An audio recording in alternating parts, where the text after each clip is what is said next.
Welcome. I'm Sebastian Mahfood, and you're listening to WCAT Radio, the on-air wing of En Route Books and Media, bringing you the dulcet sounds of Catholic wisdom. Folks, welcome back to the Pat Flynn Show. I think we're going to probably have something of a theology discussion today. And joining me is the one and only and the most typical Aleks Salkin. Not typical in personality or anything like that, but typical as a guest. Archetypical. And a new guest, but an old friend of mine joining. His name is Aaron Fountaine, and we go way the heck back. And I don't know. Yeah, we sure do. I mean, like high school back. So just a little background for everybody listening and where we're going to lead this conversation. I have no idea where this conversation is going to go. It could be a complete disaster, but it should at least be interesting. We recently had a high school reunion of sorts. I'm not going to say which one it was. I don't want to date us in either direction. And it was a fantastic success because it was all of me and you. And one other person who just happened to be the bar manager at the place we were at, Yeah. who went to our high school. And the conversation quickly devolved, as it is, into religion and politics. It reminds me of G.K. Chesterton's quote. Somebody said, it only seems like you talk about religion and politics. He's like, well, what else is there even worth talking about? and my wife was there, and she entertained it. But it's interesting because, when we were back in high school, the last thing I would have ever guessed is that either of us would have been religious, let alone Christian. Mm-hmm. And yet here we are. So there's that, and we had much to discuss on that. But specifically, how much value we have, both of us, found in religion in general. And I guess we thought that would be worth having another discussion on. So here we are, gentlemen. Welcome. Pleasure to be here. Yeah, what's up? So, in trying to think of a proper kicking off point, I might as well just begin with what we're drinking. So, Aaron, I'm trying to relive the experience we had about 2 nights ago. I have a glass of red wine, Pinot Noir, not the same brand, and next to that, I have a small bottle of San Pellegrino. Sounds comfy. Oh, it's comfy. I feel like this is like that scene in Beer Fest where they got to get their friend really drunk so that he can find the secret entrance to that underground beer drinking competition. So you want to relive the moment that you had the other night when you two met up. So you're getting the drink on, the exact same drinks and everything like that. I think this will transport us to exactly the headspace we need. Well, I was telling Aleks about this. The conversation we had was, I think, so classically good that, of course, it wasn't recorded, right? Of course. Yeah. And I would like to try to recreate at least some of it. But I was looking at, some of the I always keep up on as much research in as many areas as I can. And, some of the latest, and there's lots of different research, and some of it is conflicting. So I look at Pew and other things, and, and somebody was giving commentary on some of the research of how a lot of people in their early 20s leave religion, but then they actually tend to come back, maybe around like 29 or 30 or things like that. And they were kind of upset about it. But then, to me, it just kind of made sense. It's like, what happens when you get into your early 20s, or at least when you leave high school? You start to question a lot of things, right? And you go through this period of, I would say, it's authentication. So in ethics, there's an authenticity test for somebody to be autonomous, or to be considered autonomous as an agent, as a moral agent. They have to pass an authenticity test, meaning they've had to assess and adopt their own values. It couldn't be imposed upon them. And the research, to me, just is kind of vindicating that we all kind of go through that process, somewhere around like maybe starts when 18, maybe it goes on forever, but it seems like the trend starts to reverse. People kind of figure themselves out with, who they're going to be in their late 20s. So the point of this person's commentary was, kind of like, oh no, we're losing people are becoming less religious, or losing the church is losing members, or things like this. And to an extent that is true, but to another extent, I don't think it is as perilous as some would make it seem, because I know for me and you, Aaron, and Aleks, we'll get into your story too. I mean, I was not religious for the longest time. I was like anti anti-religious, like hostile to religion. So I've eaten some egg. There's some egg on my boy. Do I have egg on my face with that one?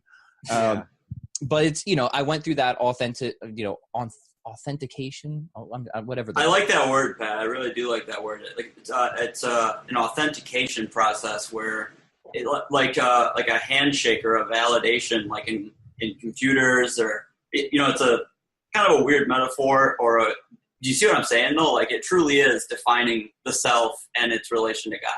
Yeah, and I don't want to make it seem like somebody has to completely lose their faith to do that. I know a lot of people have a great understanding of their faith and their religion who they went through that process without going in the complete opposite direction like I did. And Alex, you're probably one of those people, right? Like you're they use, is there an equivalent term for Jewish of cradle Catholic? Just cradle? That's a good question. I don't really know. I don't think that there is. I'm sure that cradle there's Jewish. We'll just use cradle that. Jewish. Yeah. Cradle Jewish. You might. Yeah.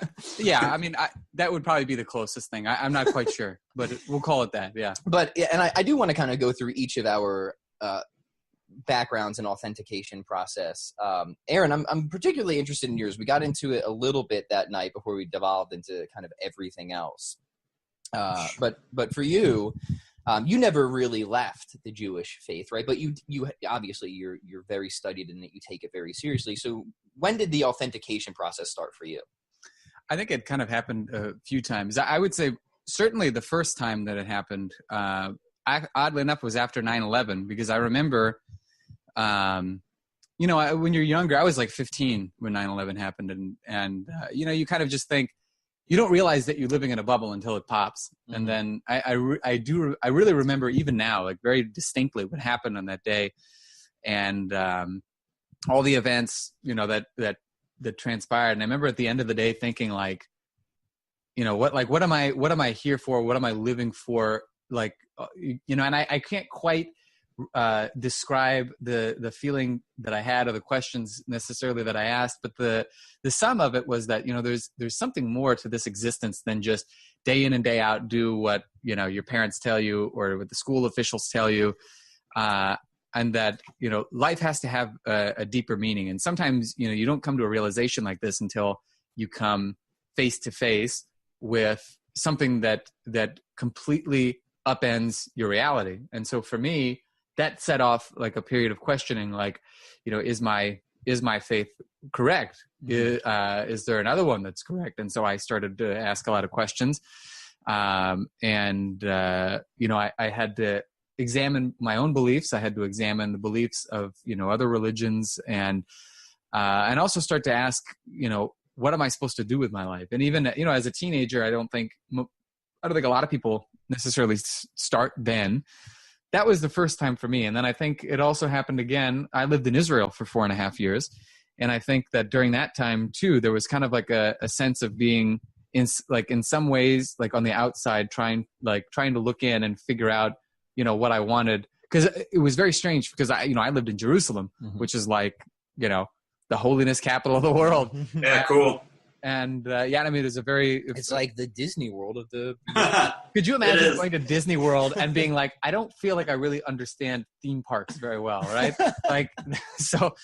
In some cases it was like that in Jerusalem.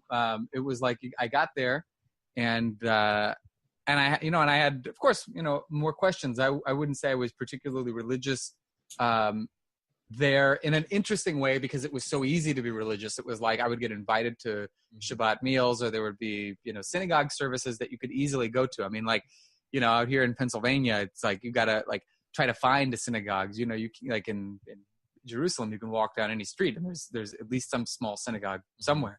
So, but yeah, in some ways it was like, I had to get out of where I had grown up, in the US, and go to the source to try to figure things out more. And now I'm back, bringing back with me what I took from the source, mm-hmm. and continuing the journey. Yes, pure gold. Well, it's funny too, because there's a very famous song. I mean, you physically relocated to go through the authentication process, as we're calling it, which is pretty awesome. Oh yeah. And my purpose wasn't actually, I guess you could say the purpose was authentication, because when people ask me why I went, typically I would say, love of Israel. But if I were asked to go a little bit deeper, it was that, I wanted to, obviously. Because why would you have that love of Israel? Yeah, exactly. And so it was like, part of it was trying to learn that. And also it was, I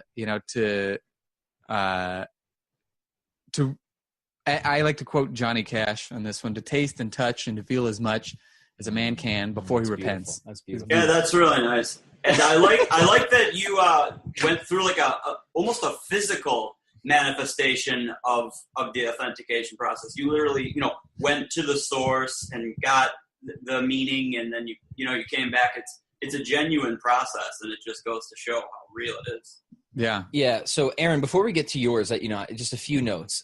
What's cool about this conversation, and I think what will be very helpful to people is, there's obviously fundamental disagreements between all three of us. Alex is Jewish.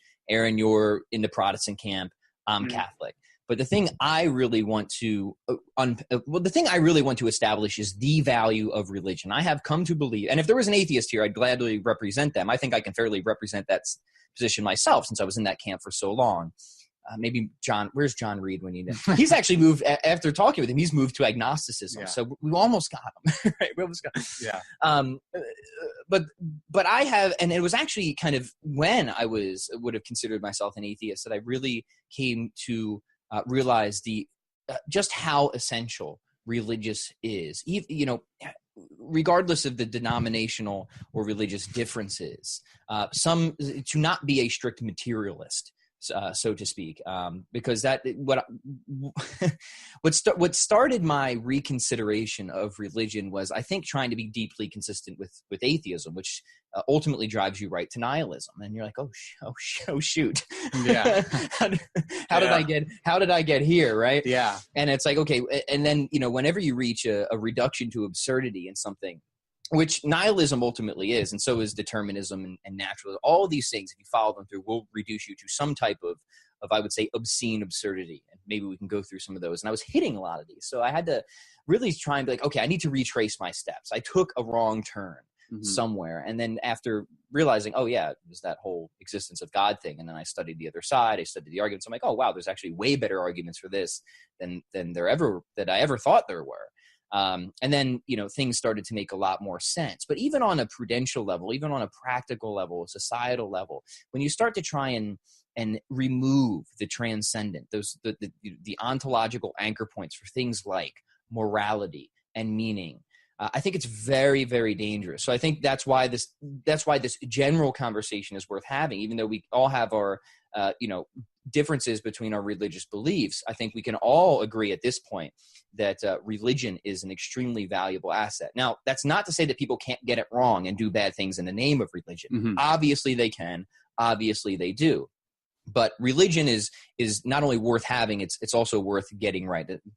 I think we can all agree on that, right? Certainly. Yeah, 100%.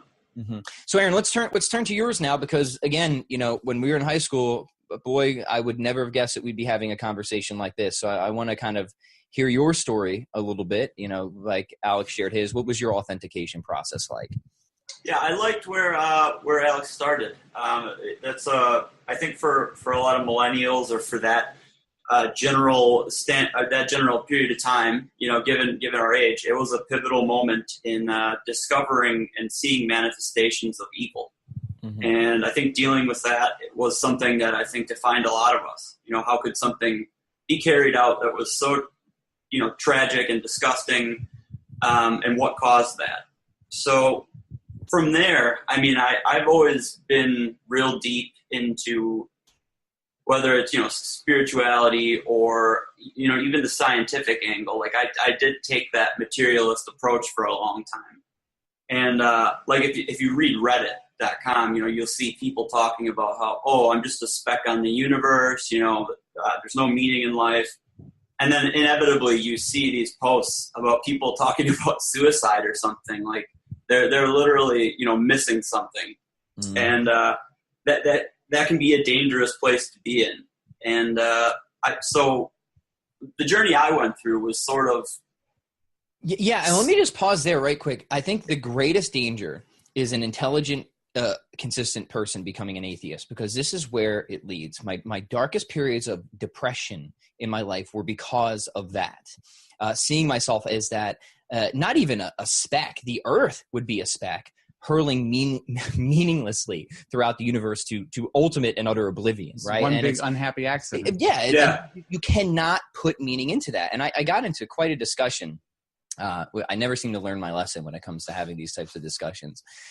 With somebody, who was posted on Facebook. She's like, I'm sick of people saying that atheists can't have meaning in life. She's like, my life is very fulfilled. So of course, like, I don't want to go in and like try and push somebody to nihilism. I'm like, hold on, we have to make a few distinctions here. First off, no straight thinking religious believer wouldn't say that you can't have a sense of meaning in life. And we hope that you do.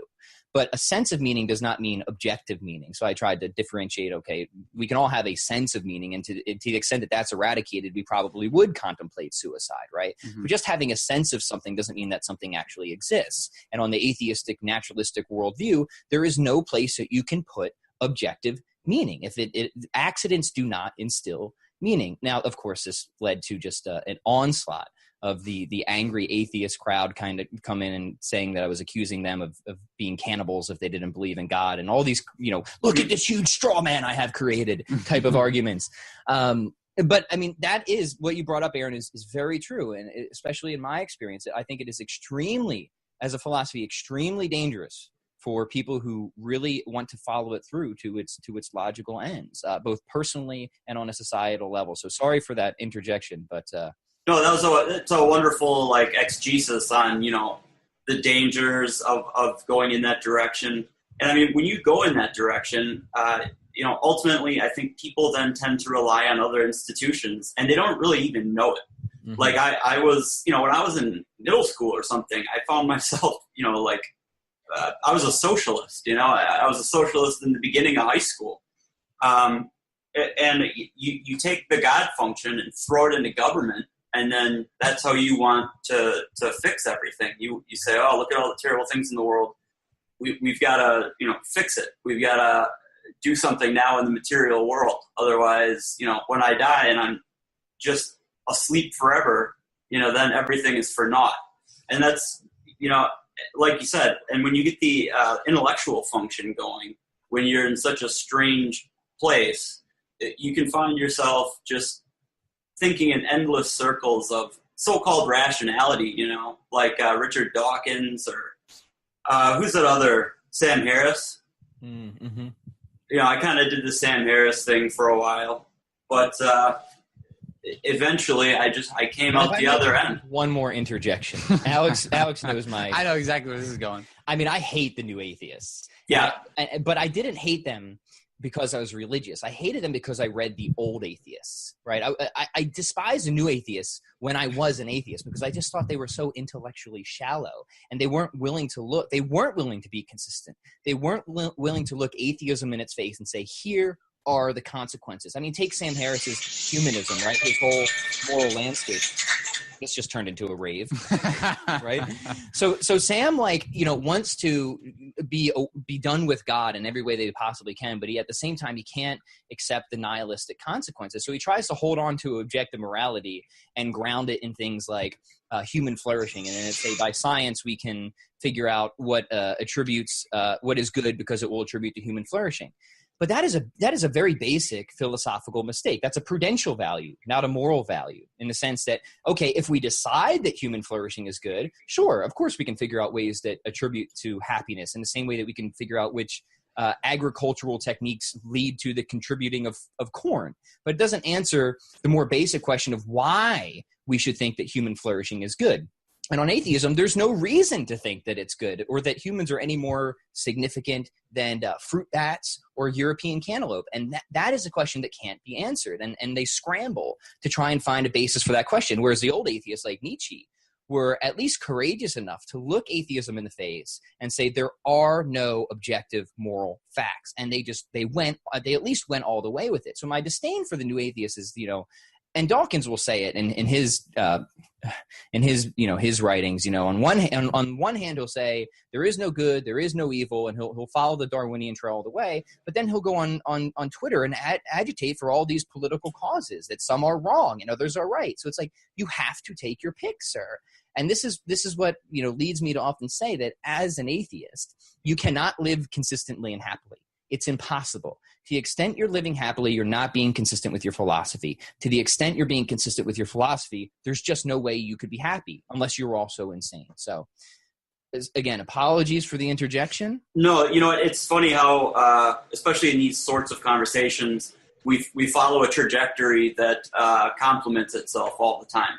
Like, so you reference Nietzsche or Nietzsche. I tend to prefer the Nietzsche pronunciation. It's like Porsche. I don't know. But I've been butchering his name for forever. So it's German. We'll say it however we want. We won.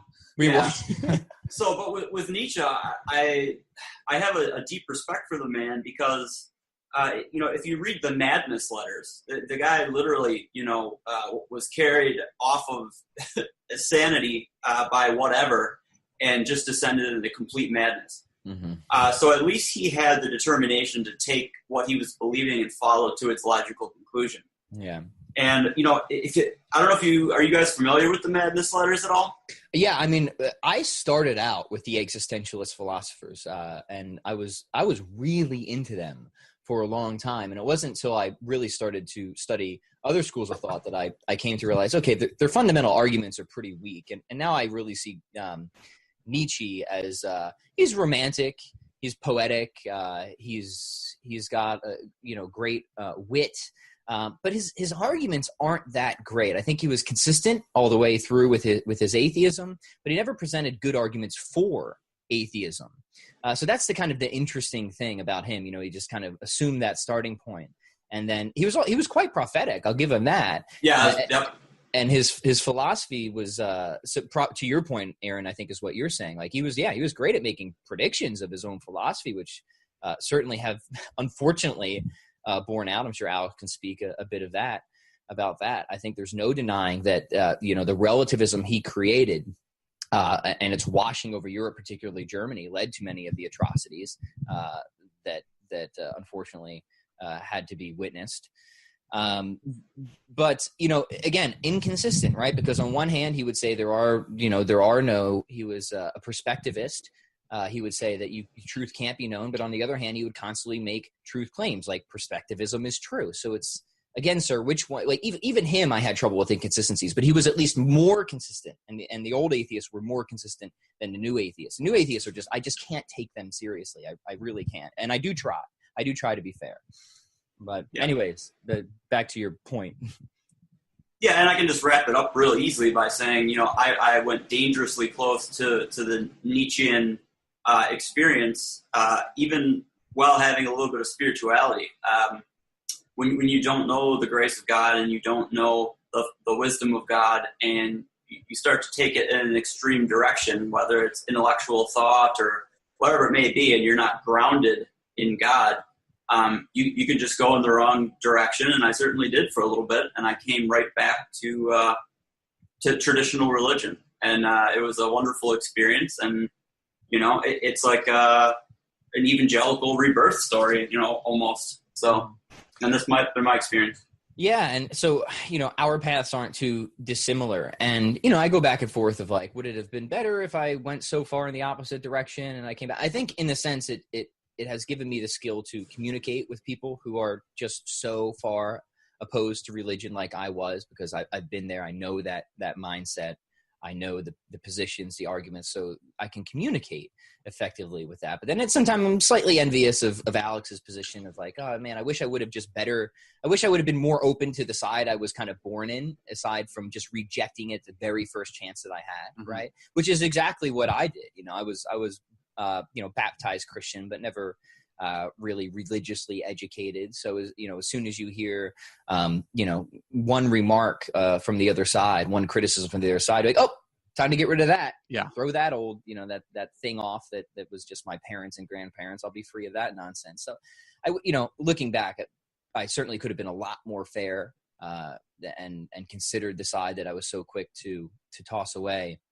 But eventually I did. I came back around again. And, you know, long story short, I moved my way from the existentialists to a lot more contemporary philosophers, and then all the way back around to Aristotle and Aquinas, and then, you know, so on and so forth. But yeah, man, I mean, interesting, you know, just to kind of come back, you know, since having re-entered religion, and I was with you, Aaron, you know, I went through a period of, okay, you know, hardcore, you know, atheism, right, to realizing, okay, well, let's let a little bit of spirituality in. And I spent a lot of time in the kind of Buddhist camp to try and, you know, salvage some type of meaning to life. And Alex and I were having this conversation with a friend last night that Buddhism led to too many contradictions for me. In a few different senses. I mean, one, I think once you understand the classic theistic arguments for God, it really helps narrow things down. But even before that, on just a performance level, you know, so much meditating, the whole idea, and I was really in the Zen tradition for many years. I mean, I had meditation teachers and all this and that, and all that was very useful to an extent. But to the extent you try to follow it all the way through, of trying to blast away or annihilate all desires, that's where the problems actually really started to occur for me. So, you know, kind of in the beginning and intermediate phases, it helped a lot with things like anxiety and obsessive compulsiveness and all my neurotic dysfunction. But then, like, if you try to push it all the way through to the ultimate goal, which is enlightenment, you realize, oh my, like, I'm trying to blow away all desires, but that would mean attachment to my children, my wife, everything that I think is important in life. And like, that was, I'm like, this cannot be right. This cannot do. And if it is right, then screw it. I'd rather come back as a corn snake or whatever and just have attachments anyways. Right. So that was a serious stumbling block. But then, you know, you look at a lot of these Buddhist leaders, even the Dalai Lama is like, oh, so you want Tibet to have its freedom. Well, why do you want that? Is that a desire of yours? Right. So again, too many, a reduction to absurdity, right? And whenever that happens, you have to kind of go back and trace your steps. And I realized, well, I hadn't really considered the bigger questions. You know, does God exist? If so, what is he like, this or that? And being perfectly frank, you know, my story, like Christianity and particularly Catholicism was the bottom of the list. I was actively trying to do everything I could to avoid it. But when I was willing to kind of zoom out and look at the arguments, look at the evidence, I was like, oh, well, here we are.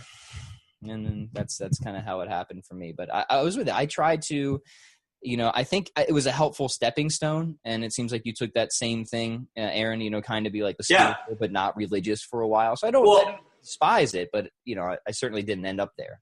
And I'd like to ask Alex, do you have any experience with like Eastern proclivities, you know, like Buddhism, or have you looked into it, or is it just, you know, a void for you? Judaism is an Eastern proclivity. So it is, yeah. So, I mean, if we're referring to, I mean, it's obviously like Middle Eastern. Sure, yeah. But, yeah, no, I never really did. I mean, I saw them as something that was, I really never had much of an opinion on them. You know, like I learned about them, for example, in world religions classes, like Buddhism and Hinduism and that sort of a thing. But no, I never really felt that they spoke all that much to me. And part of it could be just, you know, like our upbringing, like the idea of like eliminating all desires and things like that. It's just not, it's not something that to me seemed all that feasible. But I wouldn't say I really spent a good deal of time like investigating it either beyond just from an academic sense. Yeah. And part of the conversation we had last night, which was, you know, where Christianity, you know, so I tried to consider as much as I could the Judeo-Christian conceptions, the philosophy in general. But then in practicality, it's like, oh, wow, this actually makes a ton of sense. It's not about getting rid of your desires. It's about realigning your desires. There are certain things in life that are really good for you, that contribute to human flourishing. So we actually have a basis for humanism in Judeo-Christian line of thought. And we have a way to establish humanism. We have a way to say this is why human flourishing is good, right? And we have a way to figure out which of these things are. That's, you know, where you can dig into natural law theory and things like that. But there are certain things that are really good for you. So it's not about obliterating desires. It's about having right desires. You know, something isn't good because you desire it. some things are really good for you, and those are the things you should desire. And then on a practical level, it doesn't lead to these absurdities or contradictions. It actually will, or at least very much should, lead to perhaps a more challenging life in certain ways, because these things are really good for you, not easy things, all of them. Charity, love. Yeah. These are not easy things, but to the extent that you desire and act on the things that are really good for you, you will find that meaning and happiness in life. Yeah, and with Buddhism, I mean, if you follow it to its natural end, I find it quite dangerous, because it's kind of in the anatta principle, they call it, that there is no self. Mm-hmm. And if you follow it too far, in my opinion, it leads to the death of the self. On a spiritual level, I find a little strange and dangerous, because if there's no self, what comes into the vacuum? The void. What's entering there?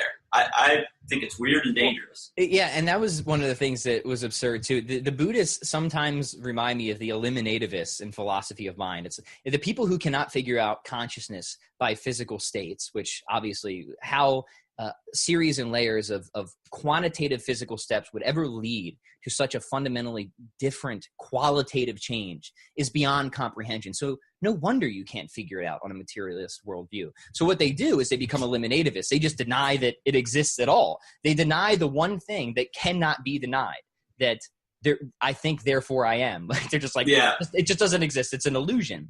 But to say that implies that somebody who's having the illusion, right? It's again, another reduction to absurdity. Where did I take a wrong turn along the way? So Buddhism kind of mirrors that. And especially people in the kind of secular Buddhism tend to fall into this eliminativist camp. But even the Buddhists who have supposedly become enlightened, they don't lose a sense. They say they lose a sense of self, but that it's still there. They just obliterate the desires that surround it. Like the little I is gone, but the big I is still there. And that big I still needs to be explained. What is that self? You can't do it on materialism. You can't blow it out of existence. It's the one thing you cannot deny. It's the only thing that you cannot be skeptical about, right? We could be skeptical about the outside world, about either of you two actually having minds and not just being hallucinations in mind. We could be skeptical about all of that. Go full David Hume, right? But what we can't do is deny that there is someone, something, me, experiencing something, right? That is the one thing that can't be denied. Yet that is the very thing that these eliminativist materialists and many Buddhists will deny. So yeah, that was a little bit of a holdup for me as well. Now, any religion, certainly not just those in the Judeo-Christian tradition, have a great explanation for it. It's immaterial. So yeah, it might be strongly correlated and connected to physical states and processes in the brain, but it's not reducible to them.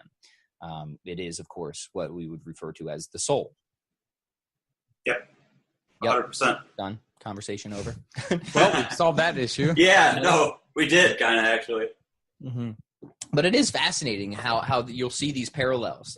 Philosophy of mind is something that's interested me for a long time, and studying that and Buddhism kind of side by side, just seeing how they tracked each other, but from very different processes, right? Like one was coming from a kind of spiritual perspective, another one was coming from just a materialist perspective, but they ultimately were kind of arriving at the same place of trying to deny or saying that the self is an illusion, which is of course absurd, because there has to be somebody that's having an illusion for an illusion to exist. Mm-hmm. It's literally the most present thing. The self is like right in front of you. It's kind of hard to miss, and if you deny its existence, I think you're in for a bad time. Yeah, so it's all fun. It's all very interesting. But so I mean, Aaron, and it seems like you did this too, and Alex. I did take a world religions class one time, and it was I took a couple. It was not a treat. My wife actually minored in world religions, and since having her conversion, she had a very different conversion experience than I.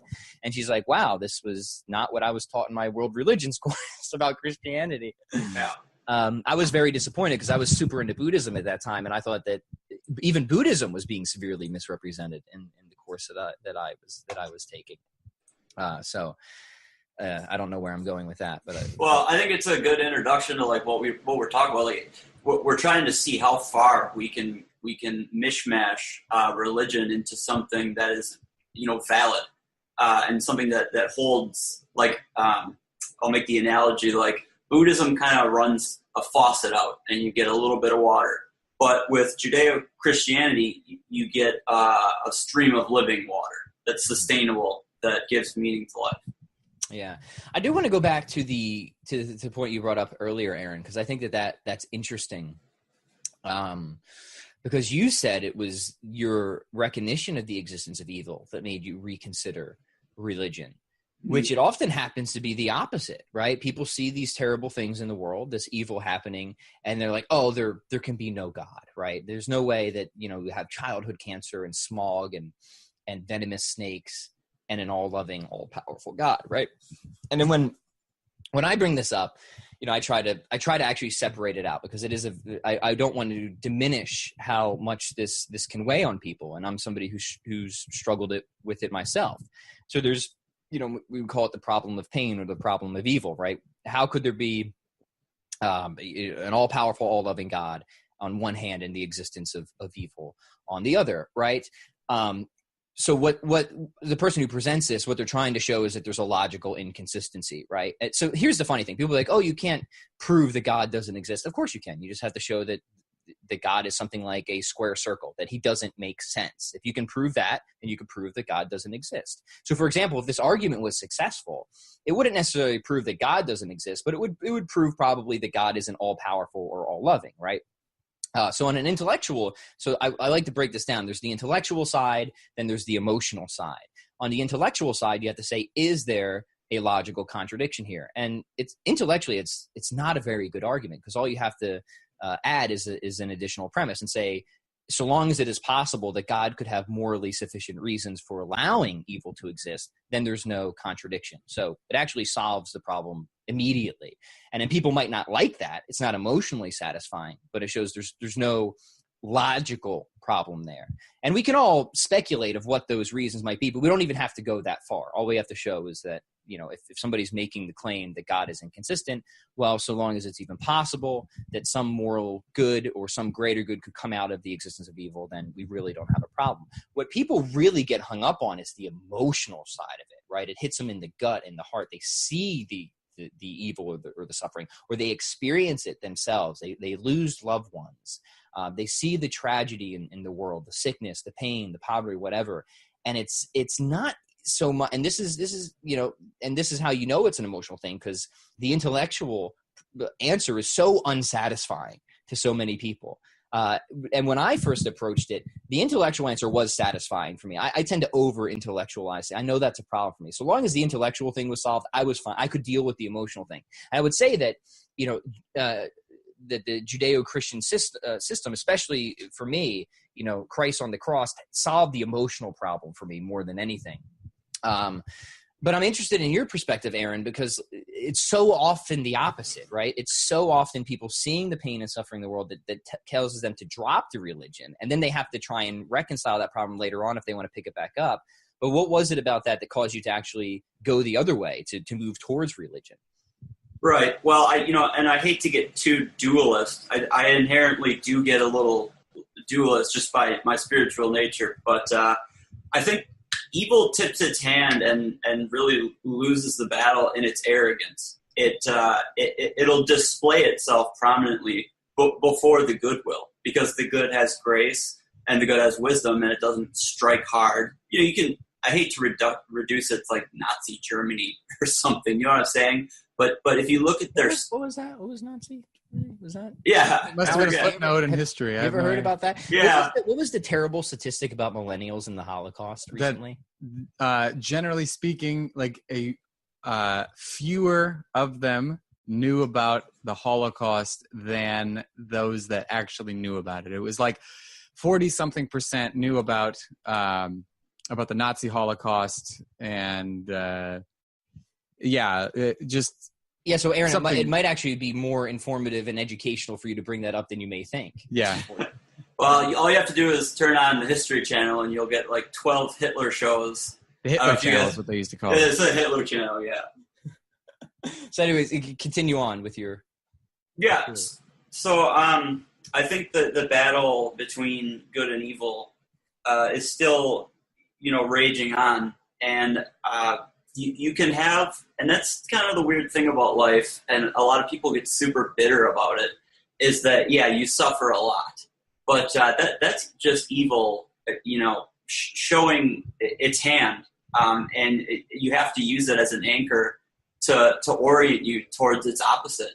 Mm-hmm. So this life is like the suffering of Christ is a good metaphor for life. And, even you can go back to the prophet Elijah, in the tradition of Judaism, heroic acts and interpreting God, and the Spirit of God is the antidote to the chaos and to the suffering that we see in life. Yeah, I remember the night we were hanging out, we were talking about, St. Augustine is a good example of this because he was into Manichaeanism for a while. And the easiest way to describe that to people is Star Wars, the Force, right? So you believe that there's these two kind of dueling gods or forces of the universe. There's good on one hand and there's evil on the other. And what converted him to Christianity was realizing that good and evil are not metaphysically equivalent. They're just not on the same metaphysical plane, right? Evil, yeah. You can't even conceptualize pure evil. You can't. Evil is always parasitic on the good. It's a privation, as Thomas Aquinas would have us vision it. So it's not something that exists metaphysically independently. So that's kind of what pulled him out of his Manichaeanism to realize that the Star Wars worldview didn't actually make sense.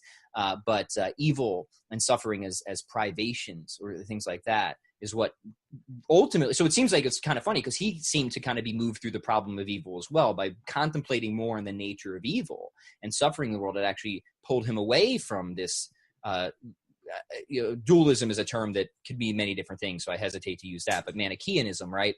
Yeah. Into the metaphysical worldview of the Christian religion. So it seems like maybe you and Augustine have some things in common there. Yeah, certainly. Yeah, evil, man, not good. Not good. The devil. So, I mean, like this, as I figured it would be, the conversation has gone in a million different directions, but I think all of them are interesting and salient. My, thing is, after having a lot of egg on my face of being very, very much against religion for a long time, from the old atheist perspective, again, I want to reiterate that, not from the new atheist perspective.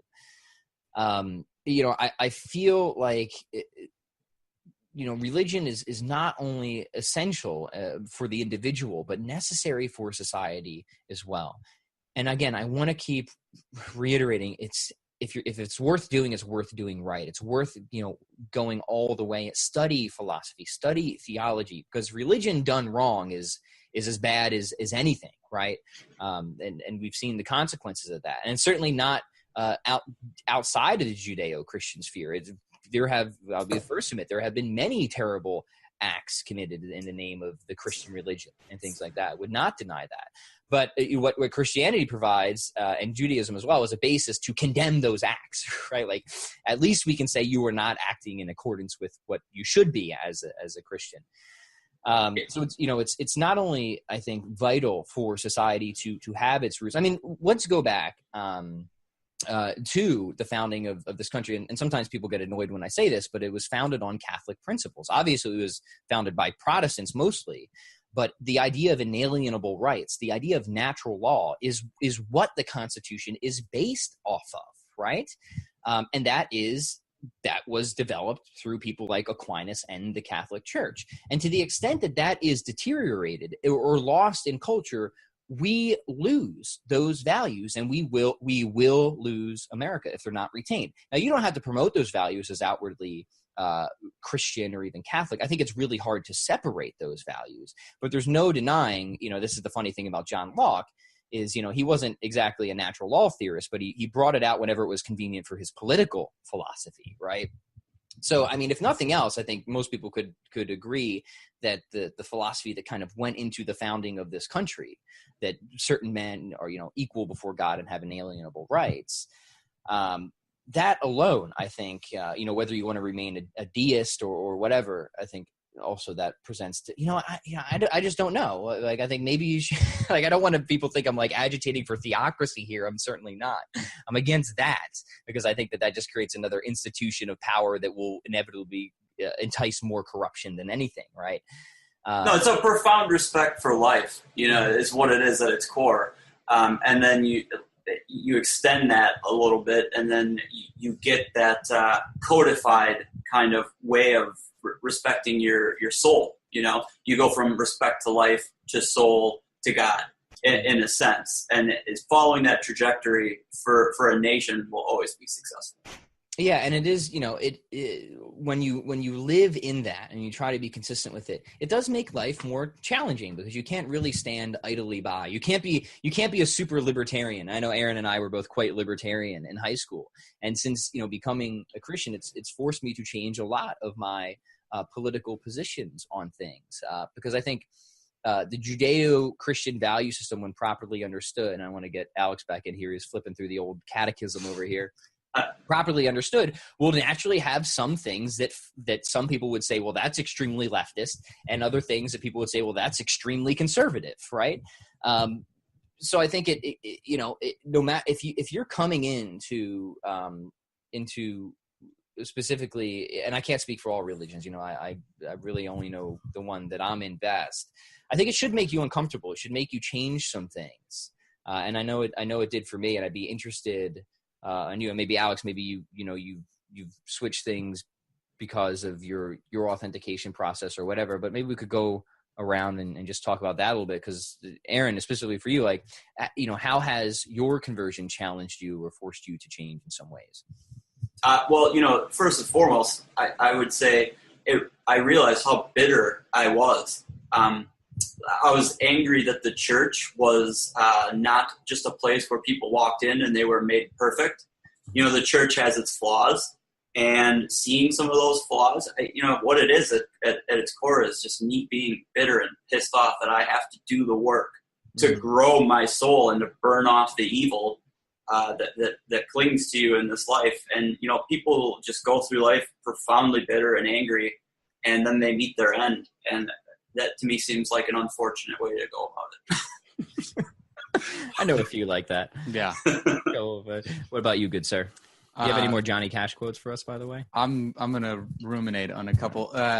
Repeat the question so I make sure I stay on topic. So I mean, me and Aaron are a little different because we went, at least I went so far in the opposite direction. Aaron, you seem to maintain at least some degree of general spirituality, right? But since us having converted and coming back to religion and not just whatever, what we said is this has presented a series of inconveniences that we did not properly appreciate, is one way to put it, meaning it challenged us, forced us to grow, and I think all for the better. I still mess up all the time, sure, thank God for grace in that regard, but I am trying.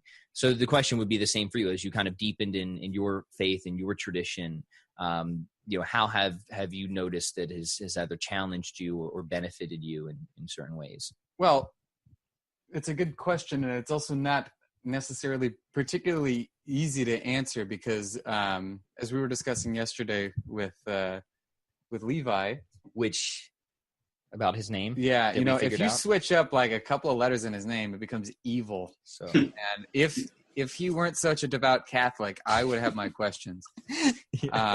No, kidding aside, there are a lot of differences between Judaism and other religions, not just in terms of beliefs, but also in terms of priorities. So, for example, one interesting thing that you notice in the Hebrew Bible is that there's very little discussion of the afterlife, like almost none.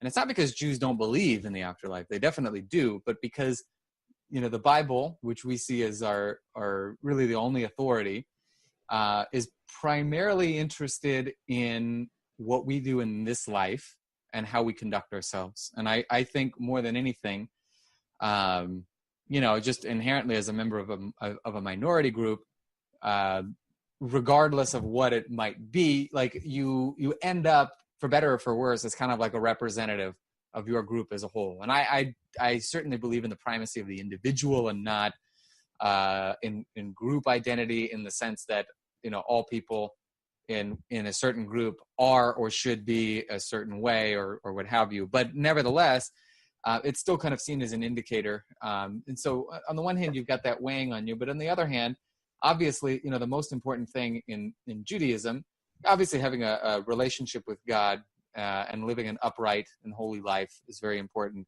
But the big thing and the most a very commonly recurring theme is your interaction with your fellow humans.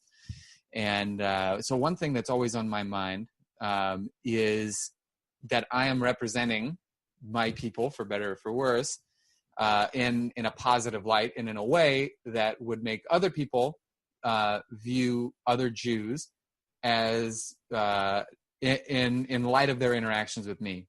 So, I mean, I'll give you an example, and it's not even necessarily that people have to know that I'm Jewish, but here's an example. I sold something the other day on Facebook Marketplace, and it's like a towel / garment rack, and it kind of leans a little bit to one side. So and it wasn't made clear in the description when I was selling it. And so the lady, when she came to buy it, I said, before you pay me or anything, I want you to see it leans a little bit. It's pretty sturdy, but there is a lean. So I don't know if this is going to bother you or not, but I just want you to know that before you get home and you find it and you find it's not up to your standards. She said, no, it's fine. But if it hadn't been okay, and if I had essentially swindled her out of the money, number one, that would have been a sin by Jewish standards, that I was selling her something that was not in the condition that she was made to believe that it was in. Mm-hmm. And then, of course, also like on a personal level, I would have, as an individual, I would have felt that I had done something wrong. And so these are things that are ever present on my mind, like my relationship with God and with my religion and my people as a whole is obviously on me. But the most important thing is, how do I interact with others, and how do I treat others in a way that may inspire them to want to do the same thing with other people that they're around? How do I really fulfill my role as being a light unto others? And how do I hold myself to a high enough standard that other people can see that this is something to strive for? How do I strive to be better in a way that makes other people want to strive to be better? Yeah, and I think this was one of my, holdups when I was kind of outside of religion, and specifically Christianity, because that was always the one that I was so quick to stereotype, even though I really didn't understand it. Is you think of its moral teachings, you think, oh, it's just this arbitrary set of rules or what have you, and then you get into it and you realize that morality is not about just an arbitrary set of rules. It is a blueprint for human flourishing. It is instructions for happiness. And the example you gave was great. Sure, you could have ripped this woman off and sold her the equivalent of the Leaning Tower of Pisa for towels. Yeah, for towels, and maybe she would have found that charming. But you would have been racked with guilt. You would have not been happy because of that. But since you did the right thing, that gives you pleasure. That gives you satisfaction. So they're not mutually exclusive, right? When you know the things that are really good for you, which a good moral law should help to outline, and you align your desires and actions with those things, this is how you achieve that. Well, we would say at least in the Catholic tradition, the imperfect happiness on earth. Because perfect happiness is reserved for the next life, but there is a certain level of imperfect happiness that you can have on earth, and the instructions for achieving that are, of course, understanding that morality isn't just an arbitrary set of rules. This is literally a blueprint for how to run your soul. Mm-hmm. Yeah, and I think that there's nothing wrong by living by the old covenant. I mean, you certainly set a good example.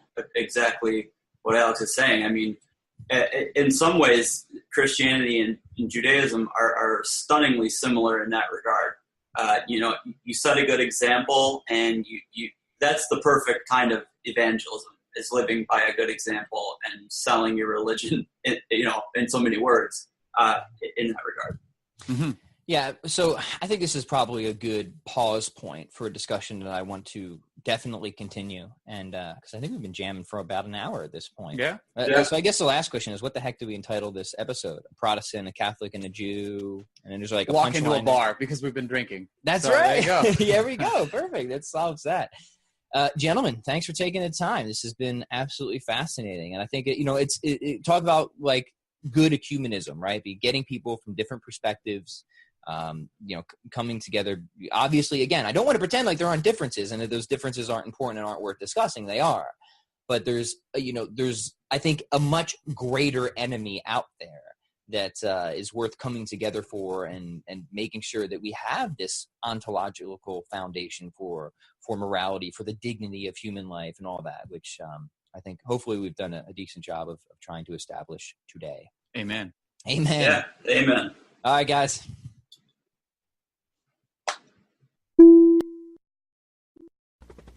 We hope you enjoyed the program and will join us back for another show on WCAT Radio. This is Sebastian Mahfood. Good day.